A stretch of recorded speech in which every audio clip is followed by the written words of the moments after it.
We have everyone in. I don't see it on YouTube, your YouTube yet. Yeah, it should be on now, Andrew. One sec.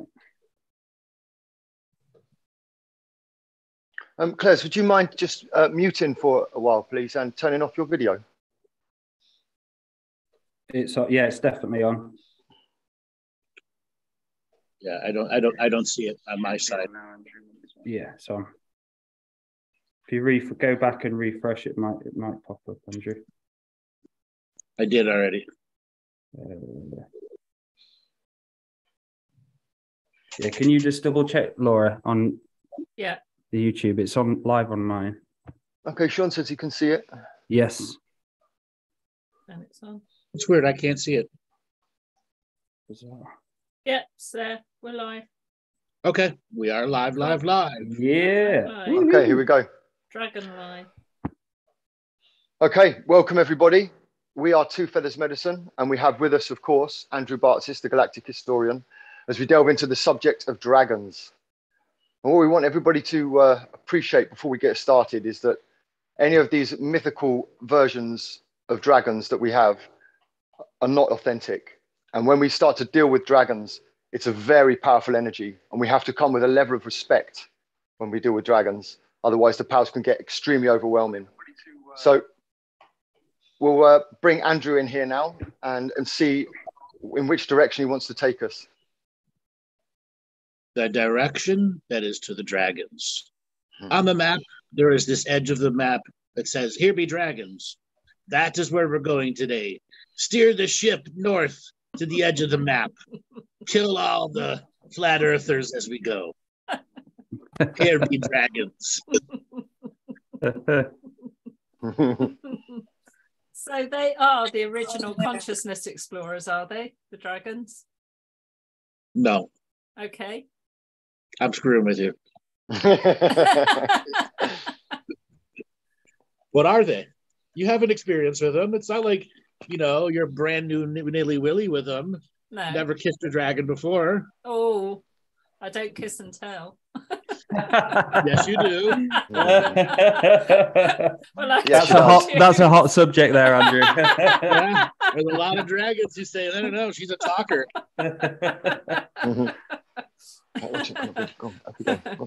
What are dragons? Dragons are spawned from the celestial mind of, I don't know whether it's all planets, but planets that have a celestial mind are able to spawn dragons. Yes. Yes. So keep going. Dragons don't lose their source connection like we do. They are always source connected, but I do understand that they can get lost like we can in void time. No, they can get source picky. There's more than one source. Okay, yeah. And they can get caught in our harvesting system, the Babylonian harvesting system, and they have been caught and are still caught. Are they in the harvesting system? They work for the system, not necessarily out of choice. What do you think? I think they do have choice. Yeah. I think dragons don't lose their free will. They can confuse it. They don't lose it. They don't lose their free will, and they have a different view of free will than we do. Look how much you know about dragons. Yeah. I listened to a few shows this afternoon. Just a few. Yeah. So why aren't they the first? Because that's part of their job, is to consciousness explore and create change and be our not our guides, but our equal co-creators, as Matty said. And guides. So they are consciousness explorers too, though. And a system of commerce. Mm. A system of commerce. Keep going. You guys know everything. Come on, spit it out. A celestial system of commerce that can transport souls from one place in the universe to another place in the universe, or across the universes throughout all the galaxies. So when the angel's tit is full and you can't go between galaxies because the angel's tits can't have anybody else sucking on it, you can take a dragon. Yeah. And then, you laugh now. Wait until you see that angel titty. Doesn't matter, man or woman. That's a good looking titty. It'll bring me to the bosom of life. Whoa, whoa, whoa. So when you say, Andrew, they're a lot like the angelic then. They're obviously different, but a lot like, they have a lot of roles similar to the angelic realm. They have very similar roles, exactly. Yes. And they don't need an I am presence as we do. What about when they manifest? No. They don't use I am presence the way we do. No. Okay, they don't use it. But when they come in as a DNA... Their perception of free will is radically different than ours. And you must always take that into account. Their view of perception of free will is radically different because they were not born as DNA skin suits of debt exchange, which is what we were born as in the real definition of who we are, what we are, where we're at in this time before we go through an awakening. We're just debt instrument vehicles. So would the dragons have the dragons are not debt instrument vehicles to begin with. Therefore, their complete and total perception of life will be radically different than all of ours.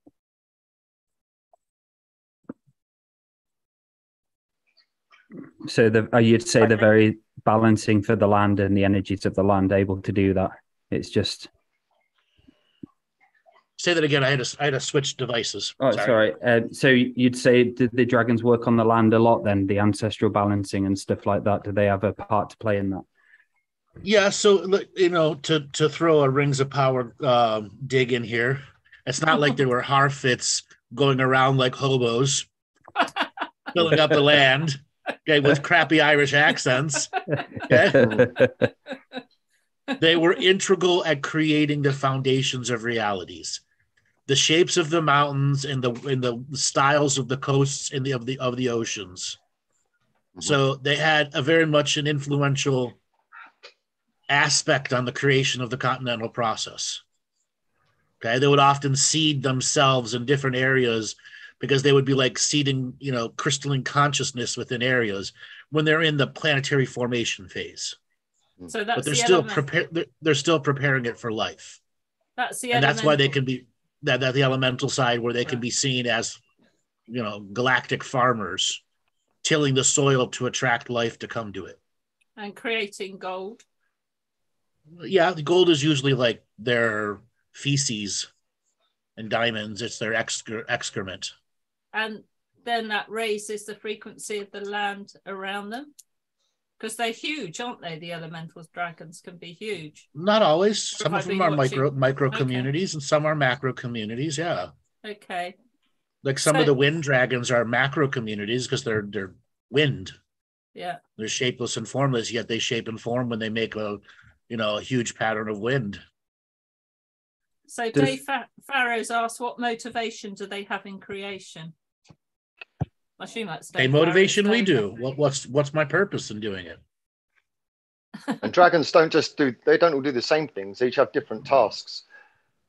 I've been exposed to dragons just not much, but what I've seen from them is the ability to take beings from one reality to another. That's what I've seen, and the ability to travel through time and space effortlessly. That's what I've seen with my own eyes. So be it. Yeah, but I'm sure there are many different expressions. Many dragons are born into a duty. That doesn't mean they will continue with that duty. Oftentimes they get bored with that duty and take up somebody else. And sometimes they trade duties with other things and places.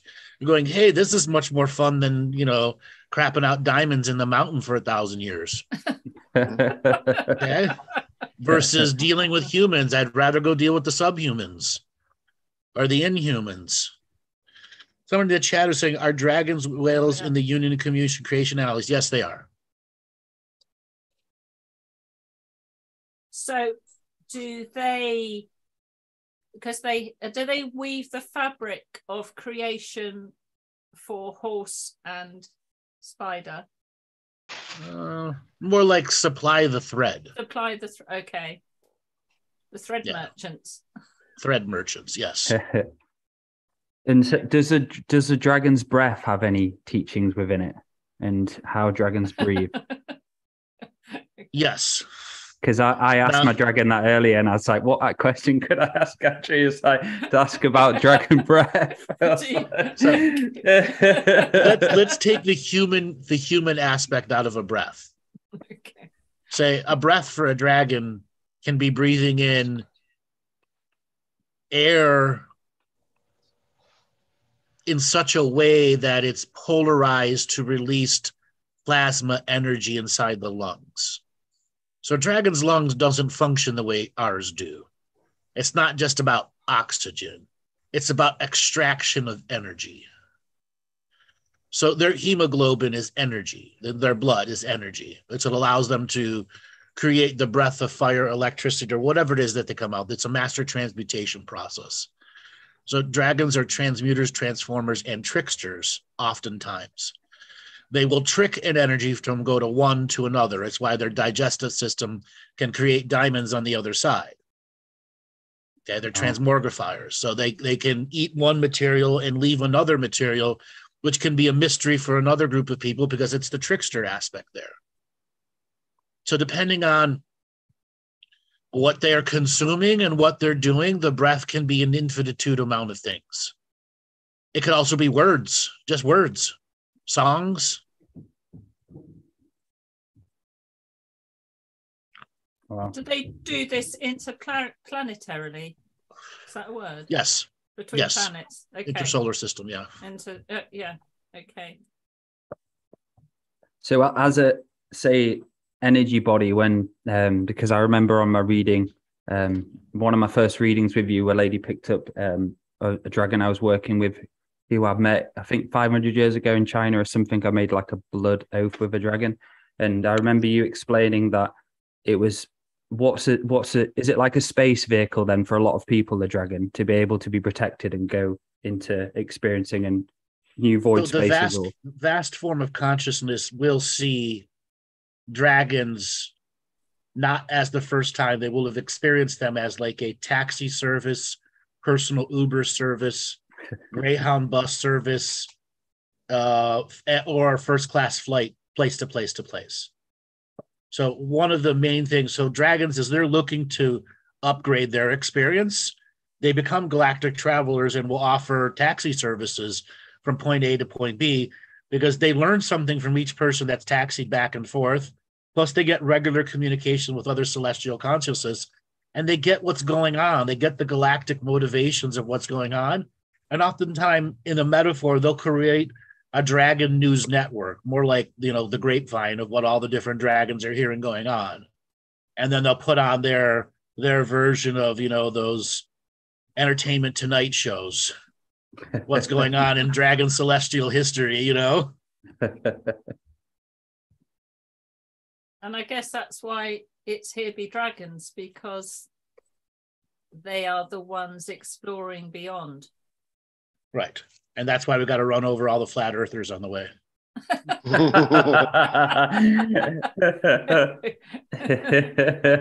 Drive them off the edge of the earth, and that's it. There's a great funny picture I saw with all the flat Earth of all the planets in this galaxy. Then Earth was just flat. All of them were round, but just Earth was flat. So this could connect to about our awareness and understanding of them, Andrew, and how we communicate to them. And this connects to when I had, which I've spoke to you about, we spoke about on a different show. I had my first connection with my dragon, and it was basically I felt really dumb, and it basically played a trick and like laughed at me for asking the question. So we could go into that and our perceptions of how to speak to them and what responsibility do we need, Andrew, to speak to these dragons. Right. I've already been doing that dragon irony thing with Laura a little bit because she knows all this stuff. Okay. And she's got to shine. She's got to rack her dragon's tail. So we could open it up to the audience through questions, through the chat room, anything you want. I will note dumb questions, not as dumb, but in the response, one might discover the nature of the response. They are tricksters, okay, but not necessarily tricksters like gremlins or any other things. Their goal is to trick you into higher consciousness. Oh, hold on. We've got two questions here from Anne Larson. So what kind of connection can we have with them? I sense a huge muscular being, green and connected to a fire or volcano, a deep rumble, like inside the earth is confirming. Yeah, that's the beginning of an attunement to a dragon type, that type of energy. It's saying something is being birthed. And can you go through the seismic changes and grow with it? Watch it come out of the mountain, or is it inside of you and affecting the lands around you? Or is it whispering into you to just pay attention to the moments of the astral world as it's trying to create a creation within your reality? Will you notice it? And then what will you do with it when the responsibility comes? Okay, from Dave F. Oh, it's gone. Come back. Ooh, what's Dragon's interest in the Galactic Ascension Machine as participants? The same that ours is, to end the time travel wars. Because clearly they must have been involved in it as well, because if they're here and trapped in human DNA skin suits, they're involved in the drama. Exactly. And then there are ones that are trapped in negatively too. By the system. Through their own karma. Sometimes it's more collective karma than individual karma. And then there are quite a few dragons who made splashes in history who shouldn't have. Okay. And fell to the false god energy. That's common. Any of the high level beings didn't want to come in as a false god, but got worshipped as one because they saved everybody from certain death. And you're not going to stop adultery, adultery, not adultery, where they're seeing people as idols and the greater than the greats. And I bet they get that all the time with people communicating to them, giving the full power away and seeing them as that kind of God complex. There you go. See, so everybody wants to come on. No jokey dragon energy so far. No, we got some good questions though, because Sean Bibby's in. How come if you put a dragon in an infinity drive with infinite space, it fucks up the universe? Why? Well, there's many reasons why. A, the dragon doesn't have a celestial driver's license. Okay. B, said dragon probably has 10 points on his insurance and has had other licenses removed from him or her. And ultimately, a dragon is not a celestial body. But there are many dragons, just like who we want to ride on the back of a dragon, want to ride on the back of a celestial world. They want to be a rider too. So why haven't they got a celestial driving license if they're spawned from the celestial mind? Because they're not celestial beings. They're dragons. Okay. Yeah. So it's the dragon they're driving spawned from celestial. Yeah. They're more like the term, instead of God, deity, half God, half celestial, half not. Would you give your 10-year-old kid the rights to drive the planet? No. Okay. Same thing. I mean, I'm terribly distilling it down in some of the basics here, but yeah, the planet's not going to give their dragon the right to go out and take it on a donut tour and, make it do spin-outs and burnouts, because that's what the dragon will do. You imagine a planet coming into your solar system doing a bunch of donuts and burnouts and leaving celestial smoke everywhere. Bad dragon. And you get a bunch of dragons driving planets like a motorcycle gang. You know that would happen, right? Come on. Then dumping it and nicking the tires. Yes. Do dragons have ego? Yes, they do. Yes, Definitely they do. yeah. Ego is one of those things that scales up into the other dimensions. It's just perceived differently. How is their ego different to ours then? It's like comparing elephants to screwdrivers. Oh, okay. It's that different. It's impossible to describe. Have dragons ever been celestial minds themselves? Yes, there have been many dragons who have moved on to become celestial minds. Yes, but they're no longer dragons at that point. They're celestial. Minds. They've grown up. Yeah. Yeah. Grown up. Okay. So you can ask your baby dragon, what do you want to be when you grow up? When you grow up, what would they say? What would be the ultimate? Oh, it's infinite amount of things. Yeah. I mean, if you're looking at an earth dragon versus another dragon, they're all going to be like, freedom from what? From freedom from freedom. It may seem like an oxymoron, but freedom from freedom. What does that really mean? They want to experience something. They want to be limited into an experience so they can learn something new. Yes. Something untold of. Brand new to the edges of the universal mind. That's what they do, isn't it? That's what they want. That's where they get their rocks off. Right. Yeah, that's what does it for them. Change, exploration. Yeah, being on the edge of complete and total unknowingness. What's next? What's around that corner? No one's ever been there. Oh, I know what that's like. So is there any planets just specifically for a dragon experience for dragons to go to and kind of like a theme park? Like a dragon Disneyland? Yeah, Yeah, there's quite a few dragon Disneylands, but oftentimes there are other living beings on the planet too, and the dragons go there to go into smaller forms or break up into 40 or 50 forms and go to their red light districts. So they love procreation and the different styles of procreation. Yeah. So a dragon's easily bored. We ought to have a few jokes, how do you bore a dragon? Oh, no, they're not easily bored. They're because their attention is not occupied by one subject matter. Oftentimes it's occupied by 100 or 1,000 subject matters. It's when one subject matter becomes addictive to them. Okay. And then they keep going after that same subject matter, which will then dilute some of their energies, which will create a boredom, because when you're doing the same thing over and over again, it eventually loses some of its luster. So what would be a typical dragon addiction? Sex. Oh, okay. Yeah, to the point where whatever, one phallus, one hole. Why can't we? I want to go 8. Are they faithful then, dragons? Do they only stick to one partner? No, monogamy is a human religious thing. Yeah. Even though there are animals that are totally monogamous.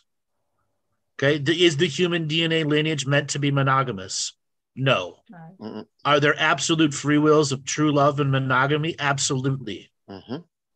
Okay, but in general, humanity is not a monogamous one and done concept, because there's so much for humanity to experience when it comes to the many potentials that love has for us. But if you do find that one and done love, what are you going to do to make it be memorable up until the last day?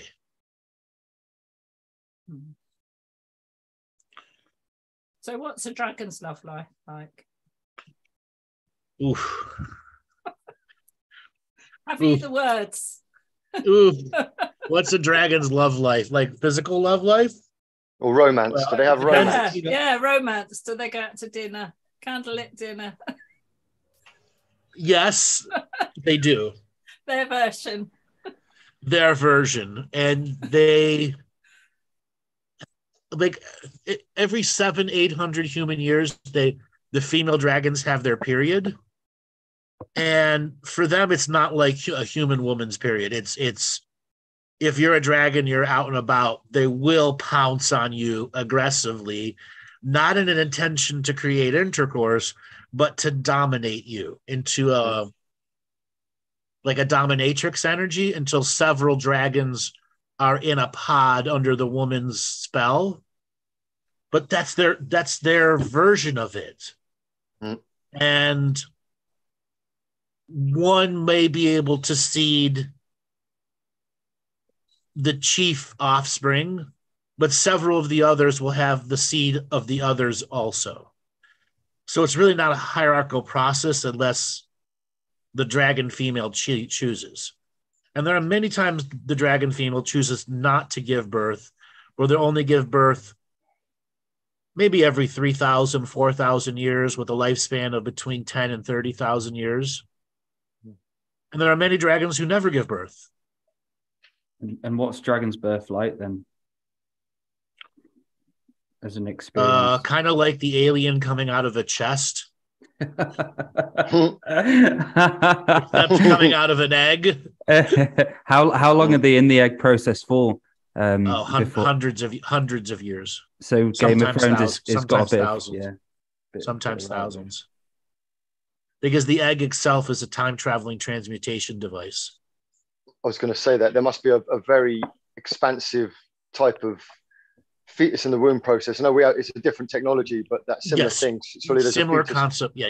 So oftentimes dragons will leave an egg on a world, knowing full well that the dragon won't give birth to a few thousand years later, which allows the world to catch up in an astral format. Like it's a low-level world with very little life on it.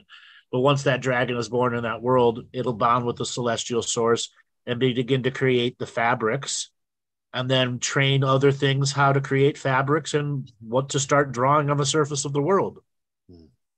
So it can bond immediately with that celestial mind of that planet. Right. It's not because seen right. Then the celestial mind will create friends and family members for it. Oh, and really opening up of the astral doorways. And so, I mean, dragons are they completely infinite in their adulthood, or are they not quite infinite? So what I'm getting at is no. They have a lifespan. They're not complete. There are many dragons who get on the infinity scale, and they're not really dragons anymore. They become celestial minds. Right, I get it. And so when a dragon is in an egg, is it infinite the same as the way our fetus is? So it's dreaming with the celestial mind at that point, even in the egg. Yes, we can make that metaphor and association, but it is still on a much more grander scale. Meaning their fetus in the egg time is looking 300,000 years into the future from its first birth. So it's going to be affecting many cycles of life. Very, very have deep impact on many cycles of life. Yes. Mm-hmm. And that's why dragons view free will completely different than us. Because of the nature of their egg time. And what's a dragon blood like? Yeah, that's what I was aiming. Great. Dragon's blood. Then what's that like as technology? And is it like different colors? Have you ever had McDonald's high C orange drink? I probably have back in the day. I probably have at some point. I used to go as a kid all the time. That's what it's like. Kidding. I'm kidding. Okay. The dragon's like, who the fuck wants to drink my blood? What are you goddamn blood magicians down there? They're like, why do you need to know about my blood? And this connects to as well. Do humans make blood oaths with dragons? Yes, they do. And what is that process? Do the dragons care? Yeah. Do the dragons care? No. What? Unless they go, whoa, this dumbass human did a dragon a blood oath to me. Okay, what can I make him do? Look at that shit. He's on a crusade. Fuck, he's fucking the world up. God damn it. You're fucking blood oaths.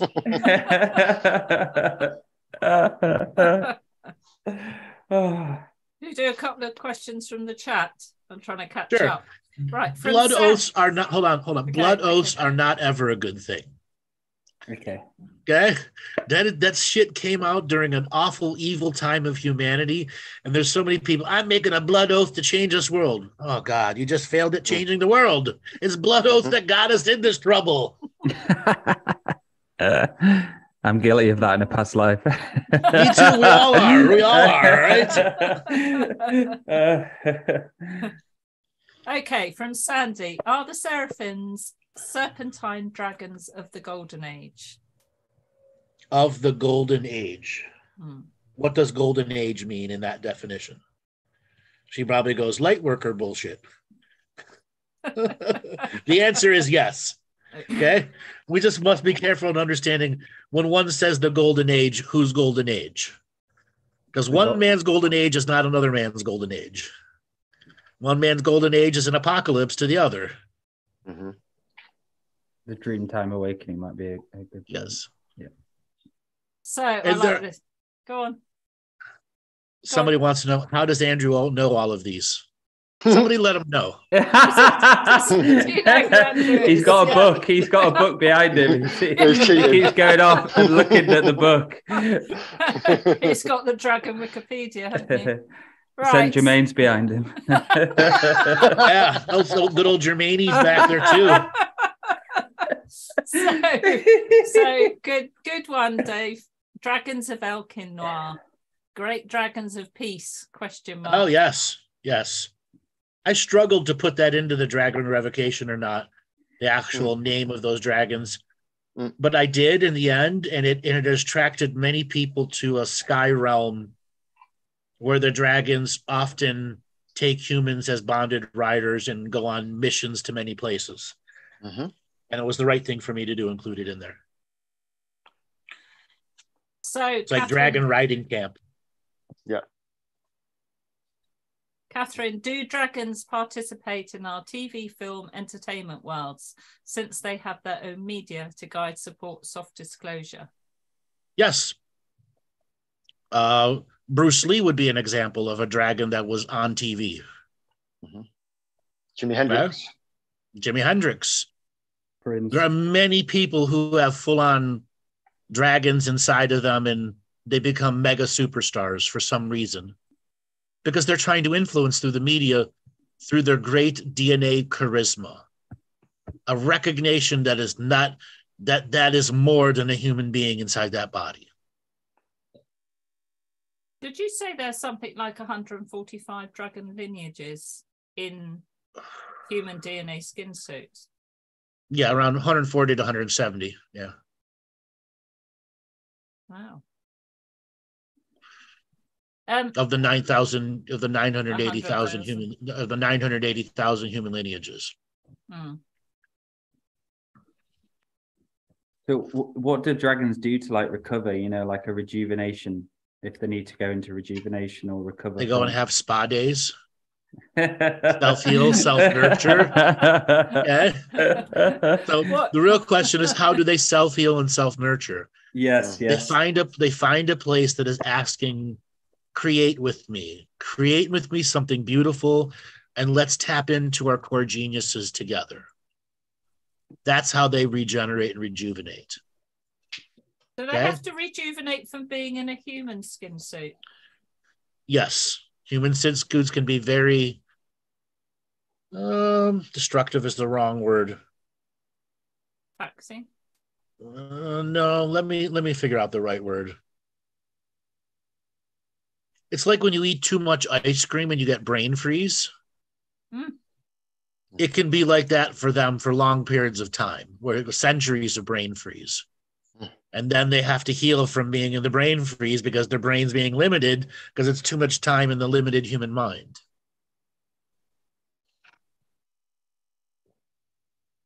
Have you ever tried to force yourself to operate during brain freeze? Yeah. As part of you guys training and learning how to be hosts, I will teach you how to have 2 chat rooms open at once while eating ice cream and getting brain freeze so that you can still hit the and tell everyone, hit the like and subscribe button, please. Can't wait. Because everyone here must learn shameless self-promotion. Okay? Hi, Amy. If you can spit out the like and subscribe, please, with brain freeze, you have passed Andrew's class on how to be a host. or you could just get a t-shirt, couldn't you? Or you could just have a little button that pops up on the screen, like and subscribe. A t-shirt one just lights up with a little dragon at the bottom. Right, from Amy, are volcanoes dragon farts? We were talking about dragon farts earlier before the show. So there are many volcanoes that have dragon flatulation as a process to them, yes. Ah. And then there are others where there's dragon orgasmic sex. Do dragons have a penis? Not all of them have things that we would call a phallus. Yeah. Some of them have this etheric tree branch. Okay. Leading to that galactic sex shop. Well, I mean, it's a branch. It's like an etheric branch with all these things coming off of it. And that's how they connect to the other side. What is it? What was that movie? The one with all the blue people and they got their hair connects to the animals. Avatar, yeah. Avatar. Well, it's kind of like that's what their phallus is like, except it's pure energy. And then there are other dragons that it's very phallic-like, and then there are other ones that couldn't tell if it was a phallus or or a rock. Does it depend on the lineage, or because they can be shapeless and formless, they can form their own? Yes, and it also depends on the recipient who can be shaped and formed in any way that they want. They may create how the phallus and the vagina interact, or part of the journey is to figure out how to make it interact. So you mean the receiving, let's say the female. The male has got to crack the code. The male has to crack the code to the female, and the female is actively trying to create new code so the male can't crack it until such a time they've aligned. Dragon foreplay. Yes. Don't bring that tree near me. There are others that like bring on the tree. Too hard. Okay, from Claire, can we ask their help to transmute? Sure, but they may not help though. It's what is the intent behind the help? Is it a selfish help? Is it a martyred help? It is a real help. And if they help, what ultimately are you going to do to create a greater change within yourself? It's not tit for tat. They want to watch people grow. And if you constantly ask for help and never do anything with it, how should they respond?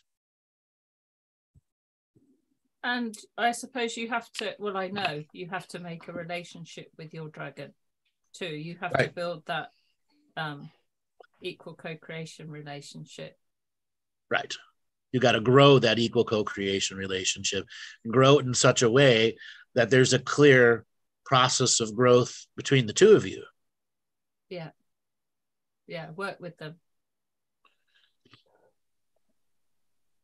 Sean, so I often think of dragons like Eastern demons that can shapeshift into human forms.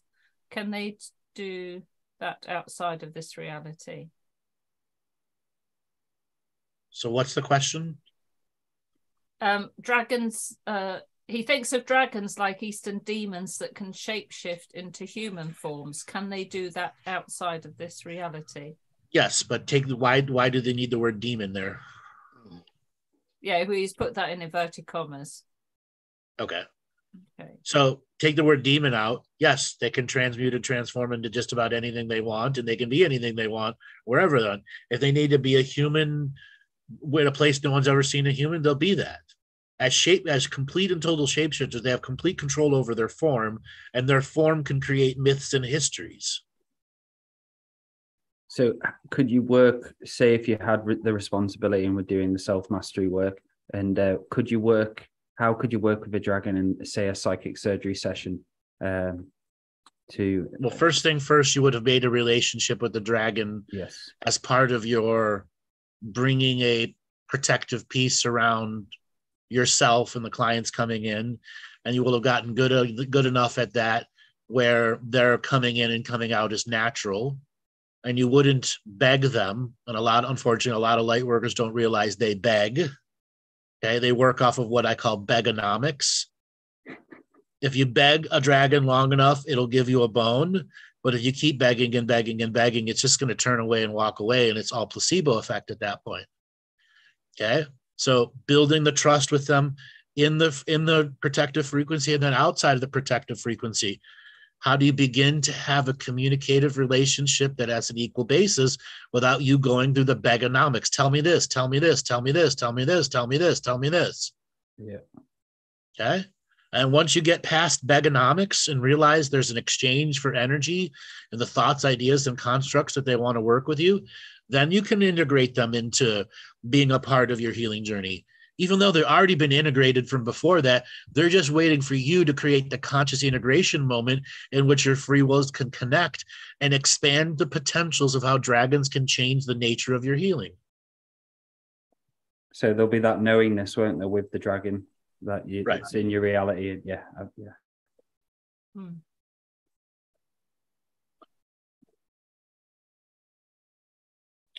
Okay, what else do we have? Well, I think we've just answered that. What kind of work can one do together with the dragon?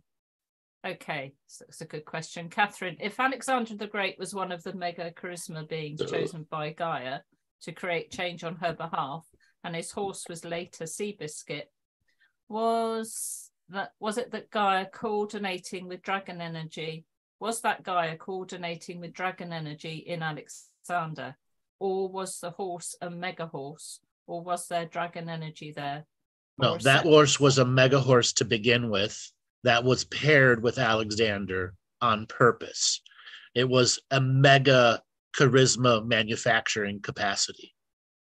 Okay. It was done on purpose at a time, because what people don't realize with that question, that person's read the mystery schools and some of the other stuff that I did on dragons. And Alexander didn't just invade one reality, he invaded many realities. And he taught a form of brutal kinetic manipulation as a telepathic skill, a telekinetic skill. So oftentimes the swing of the sword could have thousands of kilograms of strength behind it. Okay. So they could create brutal kinetic effects from a blink of an eye or telekinetic processes. And Alexander needed to pull from the very edges of Earth's reality the champions who wanted to step forward and work with dragons and begin unifying the timelines place to place to place, or actually disunifying the timelines, but that's semantics at this point. Are dragons different from draconians? Yes, draconians are a species who have reptilian lizard DNA, but that doesn't make them dragons. But they do have dragons in their society because they have a celestial frequency. And those dragons tend to agree with the types of free will that come from that celestial source. And again, not every celestial source sees free will the same way. I was going to ask that actually, Andrew. I was going to say, what about the more sort of negative aspects of dragons? How do they serve in a service to self scenario? Well, dragons kind of run the Babylonian money magic system before AIs took over. And when the AIs took over, they realized they could never manage it as well as the dragons. Okay. So what? Did they hand it back to the dragons? No, the dragons basically went through a longer term teaching processes to the AIs, because those dragons were either positives who were converted to negatives here, or negatives from other worlds who transferred here to specifically train AIs in specific tactics so that the dragon's wisdom can be used in other places that were far more effective for it.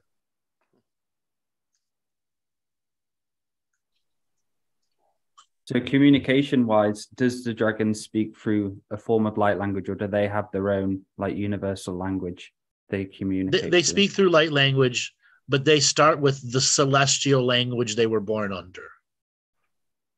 Not all dragons were born on a celestial source. Some dragons were born in suns. Okay? And some dragons were born in central suns.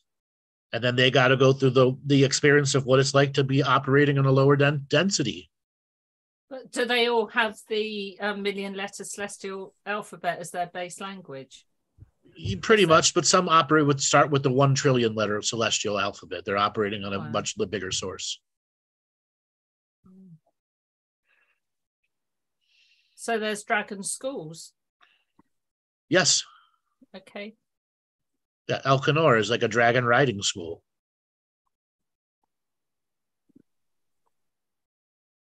It's an air city. Okay. On how to ride dragons, though. More like being deputized by a marshal to go out and be a part of a posse to hunt things down. And you learn how to ride a dragon as part of you becoming a posse. And that's the type of school you go through. You volunteer time there. Are there any dragons in like a rock band? Yes. Yeah. And could you give us any examples or what kind of creations they do? And Billy Joel. Wow. Elvis. wow, I never knew that. I think Prince is I wouldn't say rock band. Yeah, kind of rock band. Is Prince a dragon, isn't he? No, Prince wasn't a dragon. Oh, okay.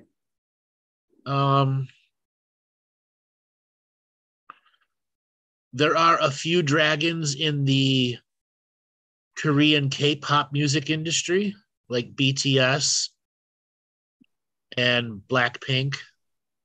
I mean, they're getting 2, 3, 4 billion hits per song. They guarantee there's dragon energy in that shit. Triple H, no. Yes. He wishes he's the king of kings. Bullshit. What about Prince? Nope. You just said that. Oh, sorry, did you? I missed that. I was reading the questions. Is it Martin? What's his name? Martin Luther King, no. Eminem, not Martin. no. Eminem has got half dragon in him.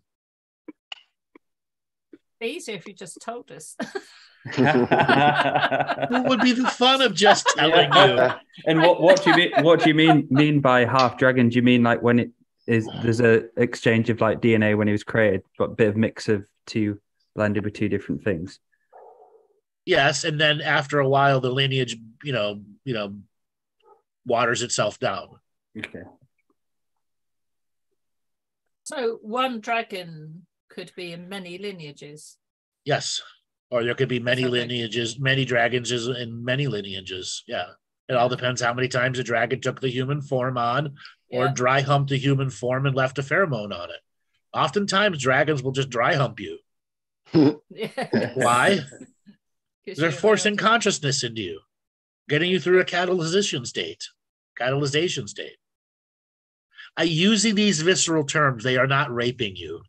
Like if a dog comes up and starts dry humping your leg, are they raping you? No. What is it saying though? I'm horny. What is it saying?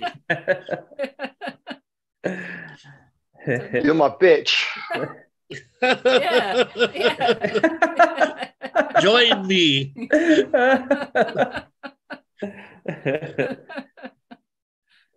So Brandon Lee, Bruce Lee's son, was that he having to be got taken out because he was doing what Bruce Lee was doing, but in the film perspective, he was going to inevitably open the doorway to something he shouldn't. Okay.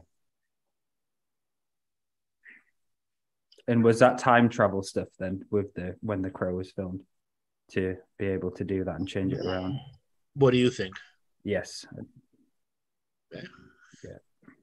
That's dragon irony right there. He was a beautiful man, Brandon Lee. Great actor.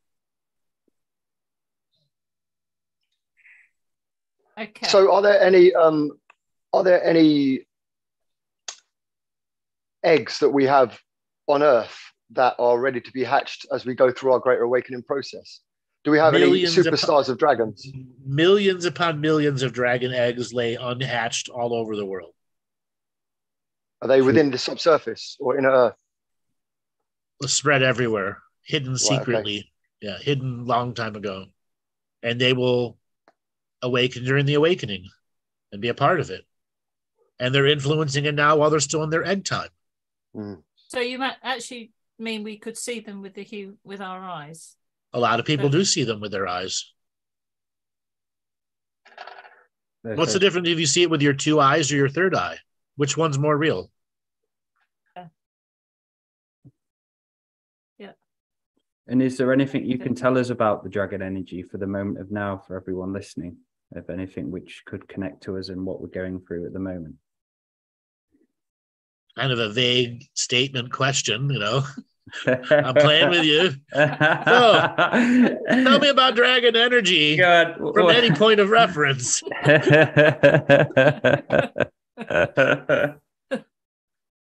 You can tap into dragon energy at any moment, but why are you doing it? Are you ready for the responsibility if they answer back? And it's going to come down to, are you really ready to deal with something who's views free will differently than you and is going to demand you do your upkeep on your own?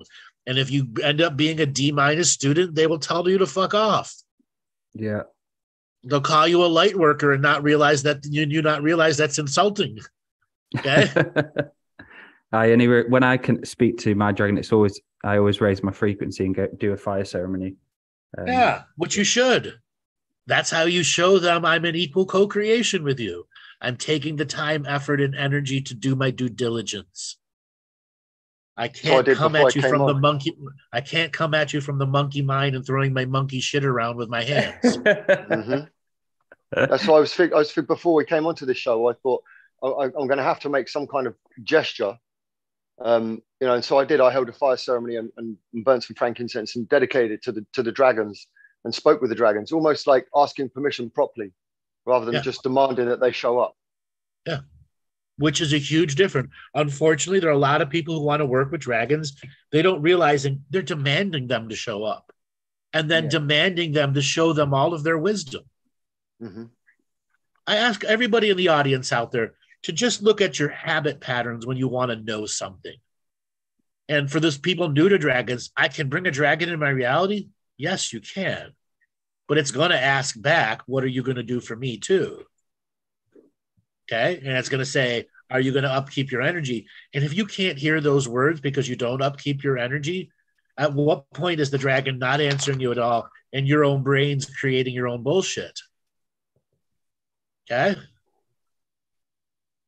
And that can be true for a lot of people in the beginning until they understand dragons will just kick sand in your face whenever you're trying to communicate to them if you're not going to be honest and come to them from the higher perspective by doing the due diligent work to make sure shit doesn't bleed through your reality and affect its reality. You have enough impulse control to say, I must make this a sacred moment. I must raise my frequency because it's my duty to myself and to the communication of this dragon. But when you do it, beautiful puppy. When you do it and continue to do it, it's a very potent feeling, isn't it? Yes, it's a very beautiful feeling too. Yes, and beautiful feeling too. Yeah. And it's like they come into you as well. Yeah. And that frequency, when you connect to it, it's a very fucking high frequency energy. It's incredible. It can physically move me. And heal you. Yes. Yeah. Okay. There are times there are certain dragons' energy that come into me that fill me with this drive and vigor to never give up at the mission. Yeah. And sometimes they come in at the moment like, fuck, I don't want to do another reading show. And then the dragon will come in and, you know, leave a little bit of dragon sparkle. Okay, one more show. Okay?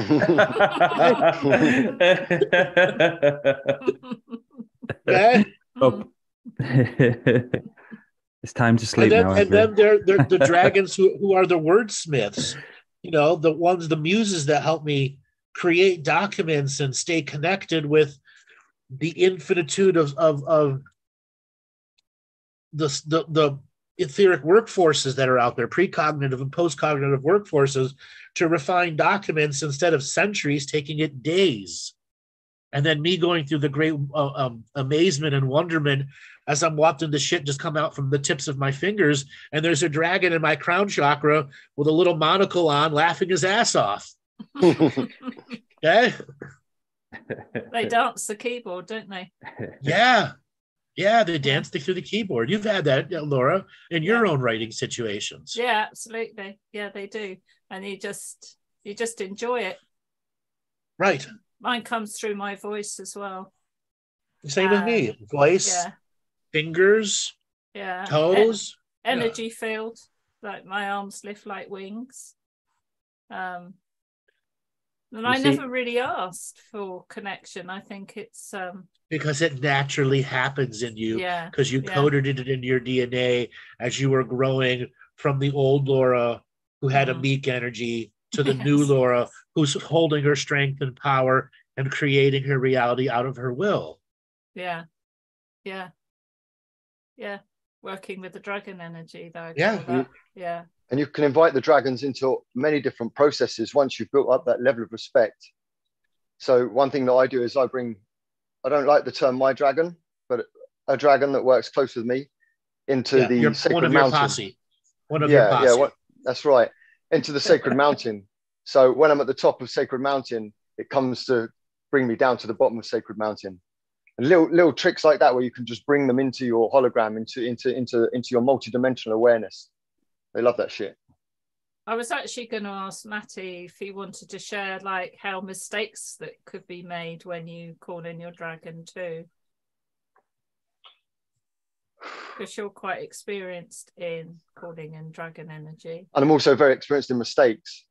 Well, this is where mistakes can be teachers, Maddie. Yes, exactly. Exactly. Yeah. That's why I thought you'd be a good teacher for this one. Well,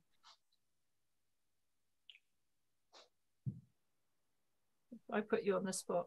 Yeah, so I'm trying to cherry pick of something. I'm just, let's go with more recently.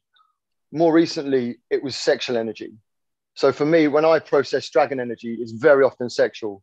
Even if it's something that's not a sexual process, I can use that sexual stimulation, that sexual energy to then gain the momentum I need in any given direction. And it seems to be that that's the way they operate. But when I allow it in, sometimes it can be absolutely overwhelming. And they don't care. Well, not that they don't care, but they're not going to step in for the choices that you're going to make. And you can just carried away. When you're full of any kind of energy, any over enthusiasm, you can get carried away. And it can go on and on and on as a destructive process. Ultimately, you always learn from it. Ultimately, why they would seed that much energy into you is for you to have temptation control and impulse control. Exactly. Meaning something that's inside of you has a weakness to temptation and then the actual controlling of the impulse in the moment. And when you're filled with that much energy, oh boy, does temptation look awful easy. Like when you asked the other day about doing Dragon Hot Seat, those bitches put it right to the edge of temptation, like his casino, full on pressure from all directions to bet one more time instead of cashing out. But that's a way of teaching, isn't it? Yes. Yeah. About free will. Yeah. About free will. Yeah. And some of the basics about free will is impulse control. Break those two words down, impulse control. That breaks into just about every aspect of your choice-based reality. If you don't have impulse control, you are one of the programmed sheeple. Yeah. Think about that. Without impulse control, how can you do sacred work? That's been a big lesson for me over the last 8 years. And it comes down to almost every thought. Sometimes you can, there's an impulse to have to keep thinking. There's an impulse to rush around. There's an impulse to do this, to do that. And it's almost moment to moment basis. Impulse, impulse, impulse. Until you slow that down and just start making actual free will choices. Yeah, and call out the program. And has there been many sightings in this reality then of dragons in this 3D reality of Peter, and obviously being taken away from us? Yes. Yeah. There have been many, many, many sightings. Do they make it to mass air? No. There's a system to make sure none of that comes through. Some of it's got through though, little bits and bobs at places. They haven't created, like with the Loch Ness monster, they had, like with the Plesiosaurus, they haven't created like a Loch Ness monster type for dragon, have they? What they've done is put it into myth. Yeah. All right. So here's a great question statement from Claire Chamberlain. I've had a hard time distinguishing sometimes between impulse or intuition or going with the flow of synchronicity. Very, very key learning point and self-honesty, self-belief, self-healing, self-nurturing. When you've done enough of this, the impulse will come forward to do with choice. Intuition is to do. You don't need the choice. It's been solved by your precognitive workforce already, but you still have the choice. That's the difference between raw impulse and raw intuition. Intuition gives you the calculated statements from all the other etheric realms who are saying that this might be good, this might be bad, it's still a free will. This is the forecast, the energetic forecast of what's about to happen. That's intuition. And then what is the flow of synchronicity? That is a combination of both impulse in the moment, intuition giving you many choices, even though two of the natures of the impulse say it will be perfect, and one of the natures of the impulse says it could be negative, meaning your free will going in must be very exacting, meaning there's a limited amount of wiggle room in free will to make the next action in synchronicity happen. Let's say you're about to meet a person that you see a person across the room, and energy fulfills you. Oh, I must talk to this person.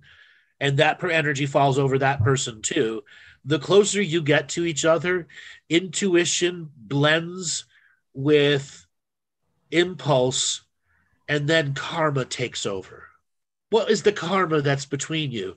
And that's what you're asking about, the flow of synchronicity.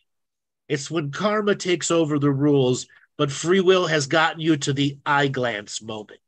Yes. Okay. Does that help, Claire? Yes. Yes, it did. Good for you. Lana said, can you ask Andrew why were Earth's dragons kicked out of Earth at one point in the past? Because they were too rebel awakening of human beings, forcing evolution rapidly, creating resources throughout time and space that the negative systems didn't want. And when you have a creationary being that's not under your control and a reality you're trying to control, what do? Purge them. Purge them. And what kind of process was used to banish a being of the magnitude of a dragon? Nuclear weapons. Really? Yeah, but they were refined to make sure the dragon didn't regenerate, like a Doctor Who regeneration. And so many of them they ran. They just went. No, most of them were killed. Wow. I would say a good 90% of the dragons were killed. Yeah, and then whatever was left was visiting other realms, or eggs that had been seeded in other worlds by Earth dragons who knew a destruction was going to come at some point. But they seeded the next generation in other places and spaces who would eventually take over and come back to here. Good. So what's that, the dark dragon, like forced evolution, like? Do they have battles with the other side of the dragon? Is there any battles going on between them? So now I'm going to break my own rules because I'm having fun. Good. Because having you group of people ask questions and knowing that I'm not going to get a what's my purpose out of you other than a joke. Okay. Okay. So a lot of the dark dragons, they don't really want to be involved in the Earth mess. They are, because it just serves their celestial source. Many of the dark dragons are battling beings of the abyss, beings of great annihilation. If you are a H.P. Lovecraft fan, the Cyclopean giants of the ancient histories and the ancient pasts, okay, the Cthulhu type energy, they're regularly doing battle with that because they want to be the dark energy of this place. And oftentimes the abyss, other dark energies from other places and forgotten realities will form there and make their way out of the abyss and try to fuck with this part of the galaxy. It's no different than gangs in one city sending a bunch of people on a train and getting off the train, renting a house, and then going and taking over a neighborhood. So many of the darker type dragons here, they're regularly battling the things in the abyss. because it is their form of forced evolution. But this does not inherently make them our allies in any way. They're doing service to their celestial sources by working with the negatives that are influencing these areas. Because the celestial sources are saying, I'm creating this dragon who's going to do this, and there's going to be a long-term karmic exchange between these species until such a time there's a resolution to it. Much like each side of a gang war sees themselves as being the righteous one. Exactly. Then would you have many dragons in sacred neutral then, in the middle ground greys? It changes. Like now we probably have a lot more in sacred neutral than we have in the last 3,000 years. But so many of them, as soon as they regenerate a significant portion from their sacred neutralness, they go right back into action. It's like a soldier who just goes and does another tour and another tour and another tour and another tour and another tour. So as much as the ranks have been built, it ultimately doesn't really make a difference in the bigger point of view. Okay? Because so many of them are still occupied in the astral warfare in this part of the galaxy. Yeah.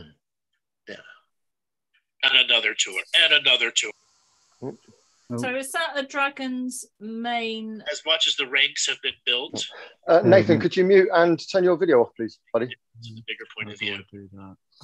Okay. So whoever's host, if you just hover over them, you could just hit mute and turn the video off right there. In the astral warfare in this part of the galaxy.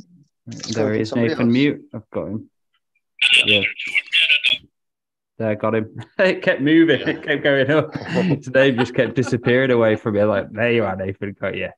So is that a dragon's main motivation to serve its celestial source? Yes. Yeah. So do they have free will from it? It's not its only. And main is not necessarily the right word. No. Initial. Long-term commitment. Right. To the celestial source. To its celestial source. Its celestial source. Who then allows it to build a life that is transgalactic. And it's saying, you can still operate transgalactic, but I still need parts of your many selves here to do this work here. I encourage you to go out and search, but leave many avatars and higher selves here to function with what I need over here. And that's what happens. And do all of those pieces and parts of the dragons have free will? Yes. And that includes the dark as well. They have free will to their celestial source. Correct. And that's not just in this universe, it's all universes. No. Every universe perceives free will slightly different, which what makes the greater differences.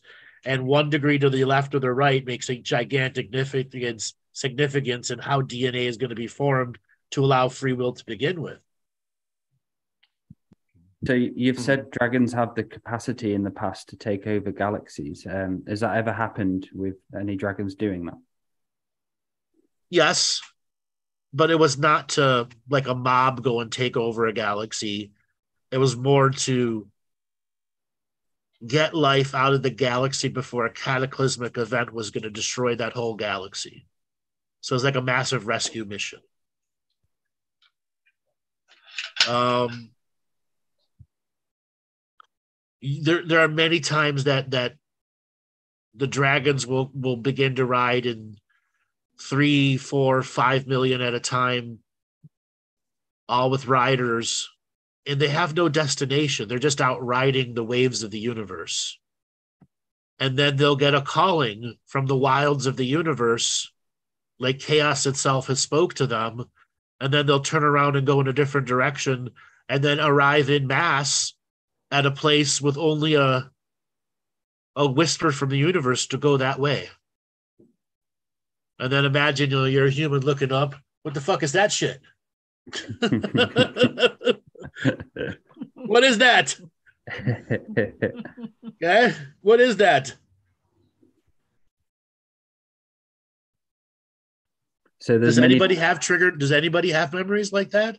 You're not just hoeing the ground, okay? tending your watermelons, and something's up in the sky, and you look up and you see thousands of dragons coming out of a portal. That shit triggered me when I was young. I've seen something like that. All right. So now I'm going to let you in on a little something about me. I like watching Asian television, not the crazy game shows that they do. Okay. Korean TV and Korean movies are as high quality of Hollywood, if not better. The same thing with a lot of the Chinese and Hong Kong movies that are out there. They allow their people to have longer stories and build characters instead of everything done in 90 minutes. There is a absolutely terrible movie about dragons that was done in the 1994, maybe 1995, called Dragon Wars. I highly recommend that you not watch it, but for those that are dragon curious, you will see some weirdo dragon creations that are both Asian influenced, European influenced, sci-fi fantasy influenced, and the raw creativity. Knowing I told you not to watch the story, you're only going in to see the special effects that still are as good enough today to be modern special effects of today. Okay? And one of the storylines is the woman who is born and is a virgin, and just before her 18th birthday, if she doesn't get laid and has a kid, a dragon will come out of her skin. Okay. And they've been holding it back from coming out of her skin for 500 years as she's reborn and reborn. The male of the story is the prince that's supposed to rescue her, except they got lost and they were separated. And then, as Asian stories, they're suddenly in Los Angeles in the 1990s, and she's a white American and he's a half Asian, half black guy, Asian or white guy, race swapped. Okay, modified for an American story in which dragons of the most unusual types come out to guarantee a fight between the good dragon and the bad dragon. And then, good dragon stories. Anyways, it's called brain fart. Hold on, what did I? War of the Dragons. Dragon Wars. Dragon Wars. Yes. And it's a Korean movie.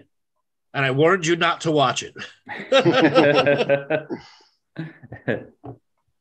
So, what was your experience like when you're in this lifetime when you started perceiving dragons? When that movie came out, it was the first big budget Korean movie to be released in America, I think, ever. Okay, I mean, there might have been some of the Korean cop movies that came through, but biggest budget that had been released in decades and decades, and it hit like 1,200 theaters here. So it was actually like everyone's, you got to go see this. You got to go see it. The special effects are awesome. The story is horrible. But that's what we got back then. We got 90-minute action movies that had no character development, and it was just the same superstar replaying the same guy in a different form. And it's what special effects, or before special effects, what fight scenes were we going to see that's new? What explosions that are new? What car chases? That's all we got.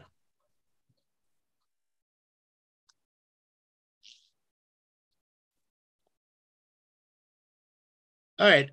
Anybody else want to bring anything up about dragons? Well, we've got a few questions here still in the chat. So Nathan wants to know what's the connection with dragons, and he's written it the country Wales. So I'm going to take it that that's what he means, and not Wales like fish, with dragons and the country Wales. And I was going to say, Andrew, is it because there's not so much that there's any particular dragon energy in Wales? I could be totally wrong. Isn't it more to do with there's plenty of dragon energy all throughout the British Isles. Right, but in fact, there are many places that eggs are underneath the soil, waiting to be tended and grown, or to have sacred groves of trees to be planted around them, so that the trees can be nurtured by the dreaming energy inside the egg. It is a unique resource that many of the Celtics and Druids knew about, and knew where the eggs were stored, when go and regularly grab them to bring it to a place in which they were going to make a new sacred space. What are the Right. examples, Andrew, of places? Because I'm from England. oh, Examples, oh, come on, come on. Stonehenge. I want one. Stonehenge. Right. Yeah. Wherever there's a sacred place that the Druids built on, and then everybody else put their church on top of it. But does that mean there's more in Wales than anywhere else? Or is this more to do with the symbolism of the flag, which is not? No. So let me ask about the country of Wales. Yeah. In Wales, deep underground and near the subsurface are large volumes of dragon eggs. They have always been rich hunting fields, except you need very, very experienced wizards or off-worlders to be able to find them. You have to think of it like having a special truffle hunting animal, but you got to do it from such a high state of perspective to find out how to get it into a manifestation in which you can put a box around it. And what is that box? Isolating it in a reality instead of it being in a full fluid of a reality. And then that box has to simulate full fluid reality and convince the egg that it's not being taken somewhere else, which has this infinite wisdom energy behind it. That's how hard it is to gather dragon eggs. Okay? Wales is known for its many dragon eggs are there if you're willing to solve the conundrum of the lands. Could you use dowsing rods to look for them? Yes, you can use two sticks rubbing together. You're up for it, Dale. Yeah, I'm up for it, man. I'll come down. Let's do it. Let's organise this. And is it anything to do with the mountains there? Wales being hillier or more mountainous? Wherever there's mountains, plains, everything. Yes, dragons are roam there. Yes. Yeah, same in Scotland. I'm sure the dragon has had an outhouse there and a summer cabin. Holiday home.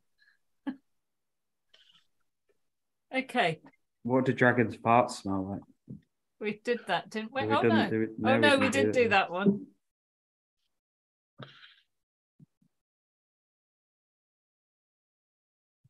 What's the difference between a dragon birthed from sun to a world? Say that again. What's the difference between a dragon birthed from the sun to a world? I think he means from a. Okay, that means what frequency of time that it's born in. So a planet is a sub-frequency of time within a solar system. So a dragon born on a planet would have its signature frequency matches to that planet's time frequency, a sub-frequency of a solar system. If something is born in the sun, its master frequency will be the bigger scale because the sun operates moving around the central sun instead of the lesser level. Because time goes down from universal time, galactic time, into local planet time. Local planet time, astral, local planet surface, local planet subsurface. That's how many different frequencies of time there are. There are many more, but that's just to give you the example of how time functions. When we do ceremony calling upon the wind spirits, are those actually dragon energy names? Or how are elementals related to dragons? From Catherine. Well, elements respond to our commands of proper wisdom. Proper wisdom is a state of expression, all that you know, as a ceremonial process in which you are sending the belief, and that belief is transmuting, transforming, and metamorphosizing the elements there to take on the shapes that you are showing, but also the intelligence behind that is creating those shapes in such a way to create awe and inspiring in you, to create an activation of geniuses. One side activates the genius of the other, and the other side reactivates the genius of the originator, making it an infinite genius loop.